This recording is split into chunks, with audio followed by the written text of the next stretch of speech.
করে করে জেনেছেন তো একটা দিক, কিন্তু যিনি জেনেই এসেছেন, জন্মদিব্য কর্মদিব্য যেই বলেছেন শ্রীকৃষ্ণ, কর্মদিব্যর মাধ্যমে আমরা ঈশ্বরত্ব লাভ করি।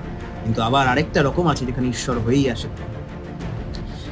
আমরা অনেক ফ্যাকাল্টি গ্রো করতে পারি আমাদের প্র্যাকটিসের মাধ্যমে, আমাদের এক্সারসাইজের মাধ্যমে, কিন্তু কিছু কিছু মানুষ আছে যাদের এই এক্সারসাইজ, এই প্র্যাকটিসটাই তার জেনেটিক্যাল ট্রেট, প্লাস তিনি আরো এক্সারসাইজের মাধ্যমে সেই গুণটাকে আরো আরো বর্ধিত করে নিয়ে চলে যেতে পারেন, এবং কি না পারেন। সেরকমই একজন মানুষ হচ্ছেন ফুলফিলার দ্য বেস্ট বা পুরুষোত্তম।